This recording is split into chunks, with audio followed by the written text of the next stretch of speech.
चलिए हम लोग देखेंगे इसमें गति का दूसरा समीकरण। तो हम लोग देख लिए गति का प्रथम समीकरण को सिद्ध कर लिए। अब हम लोग देखेंगे कि गति का दूसरा समीकरण, ठीक है ना। तो गति का दूसरा समीकरण सबसे पहले देख लेते हैं वो है क्या, है ना।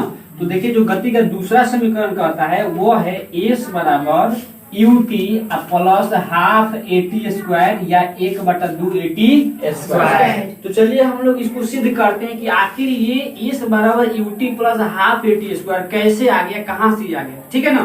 तो चलिए हम लोग इसको निगमन करते हैं। देखिए इसको सिद्ध करने के लिए हम लोग को दो फार्मूला जरूरी होता है, ठीक है ना। हम फार्मूला यानी कि पहला है औसत वेग। क्या है? औसत वेग। औसत वेग बराबर फार्मूला होता है कि प्रारंभिक वेग प्लस अंतिम वेग बटे 2। मतलब कि अंतिम वेग और प्रारंभिक वेग दोनों को जोड़कर उसमें 2 से भाग दे देंगे तो हमारा निकल जाएगा औसत वेग। एक होता है फार्मूला हमारा कुल विस्थापन। क्या होता है? कुल विस्थापन। कुल विस्थापन बराबर फार्मूला होता है कि औसत वेग, क्या चीज? औसत वेग गुने समय। औसत वेग गुने समय। इन्हीं दो फार्मूला की सहायता से हम लोग गति के द्वितीय समीकरण को सिद्ध करेंगे, ठीक है ना। तो सबसे पहले हम लोग लगाते हैं ये फार्मूला की कुल विस्थापन। कुल विस्थापन बराबर हमारा फार्मूला होता है कि औसत वेग और गुने समय। औसत वेग गुने समय। कुल विस्थापन को हम लोग विस्थापन को एस से सूचित करते हैं।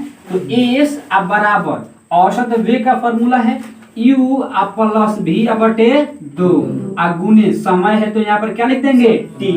समय है तो क्या लिख देंगे? t। किसी को दिक्कत? आगे हम लोग देखते हैं कि हम सभी लोग जानते हैं कि समीकरण 1 में हम लोग सिद्ध किए थे कि v बराबर u प्लस at। v बराबर u प्लस at। तो यहाँ पर v के जगह पर हम लोग ये v का मान को पुट कर देंगे। पुट करना इन द सेंस कि v के जगह पर v के मान को रख देंगे, ठीक है ना।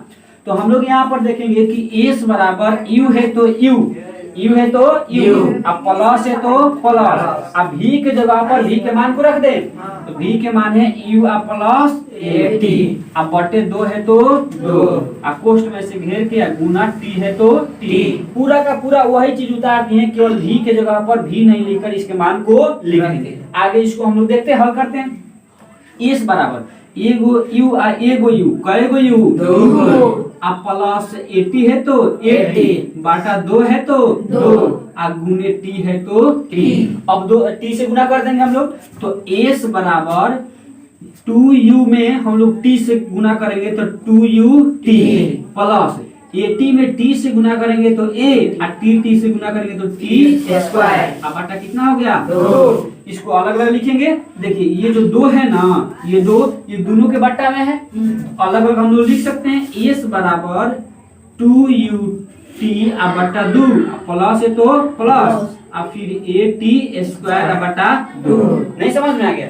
ये जो 2 है सभी के बट्टा में हम अलग अलग कर दिए, किसी को दिक्कत?